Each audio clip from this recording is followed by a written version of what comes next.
Dalam sebuah pemahaman ekonomi umum, adanya investasi asing masuk ke sebuah negara menjadi ukuran suksesnya pemerintah di dalam mengembangkan ekonominya. Sungguh, kalau dari kacamata orang yang sederhana, maka pemahaman foreign direct investment kayaknya benar begitu. Tapi jangan ditelan mentah-mentah gitu atuh. Jangan sederhana pemikirannya. Pemimpin negara itu harus dalam pemahamannya akan investasi asing. Jangan digeneralisir. Kalau sederhana pemikirannya bahwa investasi asing ke Indonesia akan membawa kemakmuran, faktanya tidak sesederhana itu. Malahan kalau seperti saat ini pasti tidak akan membuat kemakmuran karena ada yang nggak benar memahaminya. Terbukti kehadiran FDI saat ini selama 7 tahun terakhir tidak membuat pemerintah berhenti cari hutangan. Jadi kalau salah FDI akan tetap tidak membuat makmur, akan tetap berhutang. Jadi kalau tetap berhutang artinya FDI salah. Itu sederhana saja. FDI kalau digeneralisir begitu ya terlihat benar, padahal investasi asing harusnya dipilah-pilah. Hanya yang menggunakan bahan baku lokal dan menghasilkan dolar lah yang diizinkan dan tidak mengeksploitasi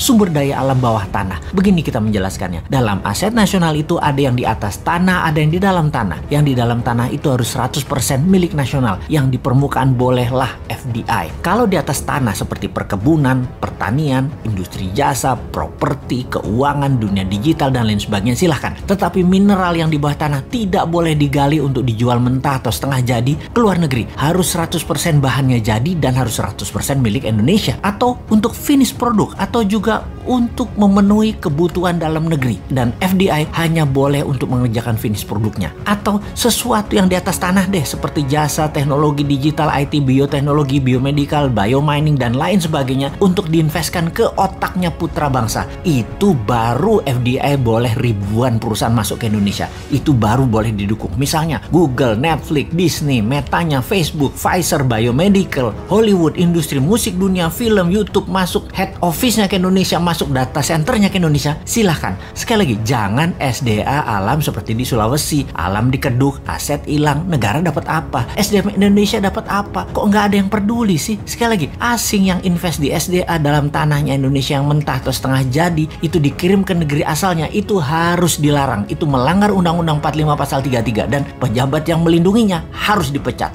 Sekarang terbalik, asli terbalik. Uang asing, teknologi asing, tenaga kerja asing, bahan penunjang proyek asing, desain asing, Indonesia hanya keplok-keplok hore sama selfie-selfie. Lalu viral-viral terlihat membangun dan negara akan menjadi makmur.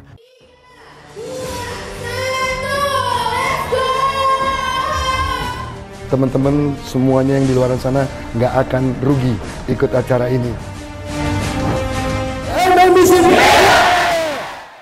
Oke deh, anggap benar aja investasi asing di Indonesia saat ini seperti apa yang di mata banyak masyarakat pemuja pejabat yang serba bisa. Ternyata tidak banyak juga yang masuk investasi ke Indonesia ini dibandingkan negara lain. Dan sudah sedikit jumlahnya dibanding negara lain, namun besar secara jumlahnya bagi Indonesia. Dan tepat sekali, karena mereka invest, itu tujuannya satu, memiskinkan aset nasional sumber daya alam Indonesia. Dibandingkan di Singapura nih ya, investor masuk adalah sekitar 19.000 dolar per kapita penduduk Singapura tahun lalu. Indonesia tuh hanya 100 dolar per kapita investasinya, jauh dibanding Malaysia dan Vietnam yang hampir 300 dolar per kapita investasi asingnya masuk tahun lalu. Sudah sedikit di Indonesia itu ngerusak, memiskinkan aset nasional lagi. Tapi itu kalau saya orang Jawa sih masih bilang untung. Untung nggak sama dengan Singapura, jumlahnya masuk 19.000 dolar per kapita, masuk dan merusak. Wis, gak lihat 3 tahun lagi itu mas sampai 2024. Sekarang aja sudah ambiar karena kecil ambiarnya. Nanti kalau sudah di atas tahun 2024 baru lo kerasa bahwa keputusan sekarang mengambiarkan juga, cuman slow pace aja.